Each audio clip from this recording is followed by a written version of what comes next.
Jimmy, I think a lot of people are wondering how much did the not having to cut all the way down to 135 help you out this week? Oh, it definitely helped me out a lot, especially with the 3 day notice fight. I didn't have to kill myself to make that weight, so it was nice not to be able to cut so much weight. I'll tell you that. I mean, this was one of those fights that, how is he going to look? How is he going to feel with everything going on? Now that you're on the other side of it, how did the fight play out compared to how you thought it would go? I thought there'd be a little more exchanging, but I knew in a way that if I was getting the best of him in boxing, he was going to go shoot.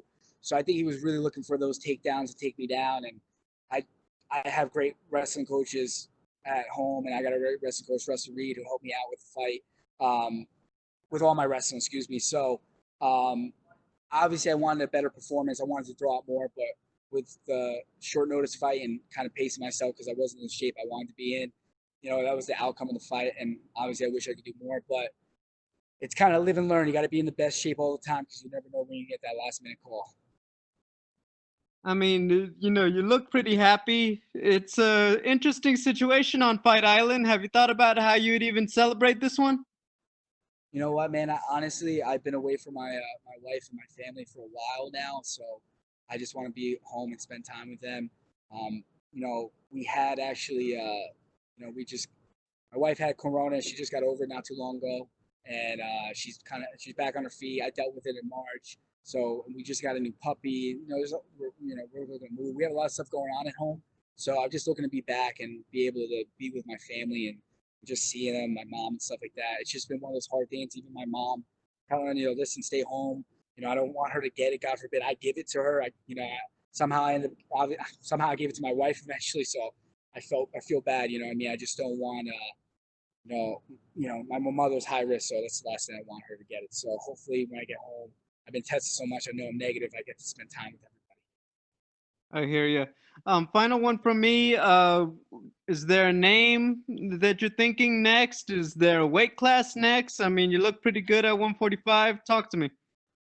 You know what, man? 145 is nice, but I know my coach is going to give me shit because I'm too short.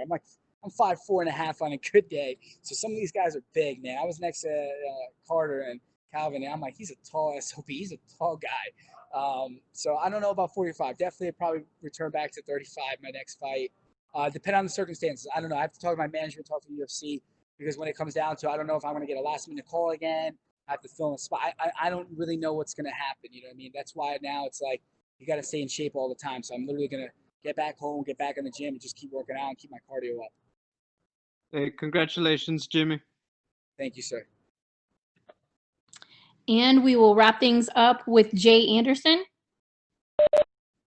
Hey, thanks very much. And Jimmy, congratulations. I just want to build a little on that last question. You campaigned pretty hard for the Frankie fight, which wound up moving to UFC 252. If something happens, Munoz can't make it to that card, is that something you'd still jump at? Yeah, I'm gonna say, Brady, I'm literally, I got a little, my foot and my shoulder hurt a little bit. Just gonna get it checked out with my physiotherapist back home. Besides that, um, if someone falls out, I'll step in. I was willing. I actually got the call for Cody Stamann first, and then I got off the phone and just heard about Frankie and Pedro, and I was like, I called back my manager. I said, listen, I'll step in for Pedro. I'll fight Frankie. They wanted to push it back. I think Frankie said no, or they wanted to push the fight back or something like that. So I said, all right, I'll fight Cody then. So we took the Cody fight on 3 days' notice, and literally got the call Monday and flew out Thursday to Vegas. Um, I tell people right now, listen, you're a fighter, stay ready. You don't know when you're going to get the call. I was honored to be able to take this opportunity to fight Cody and to get in there and take the fight. The fight at 45 last minute was obviously helpful, so I didn't have to cut so much. So it's nice. I just thank you, UFC, to have the opportunity and to come to Abu Dhabi and everything the UFC is doing is super professional. They're doing everything. They're crossing all their T's and dotting all their I's. So it's no joke to be able to compete and be able to put sports and fights on for the fans back home.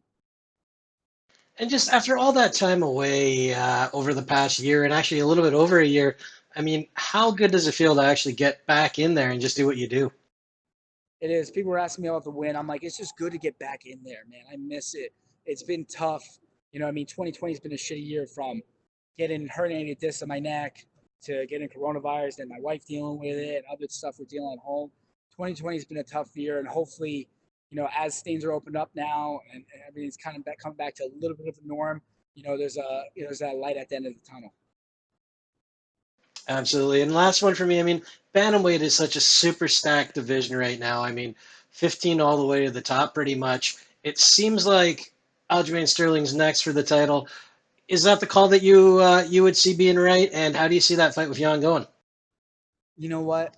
I think Sterling, don't get me wrong, he deserves it. It should be the next fight. I think Sterling's going to try to wrestle and take him down. And if Jan can stop the takedown, Jan's going to win the fight standing because he's a good kickboxer. He knows his stuff. He's good. He's got good cardio. You saw in the last Saturday at the Aldo fight. You know what I mean? He's just, Aldo. Honestly, if Aldo wasn't, had a little bit more gas in the tank, I could have went either way the fifth round. But that fifth round going in there, Jan, it was 2-2, and Jan had the better gas tank, and he won the fight. And that's what happens. You got to be in shape.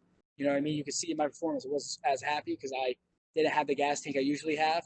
But, I'm going to fix that, and hopefully I get a little longer training camp. But like I said, you don't know. So I'm going to go home, and literally on Monday, I'll be right back training again.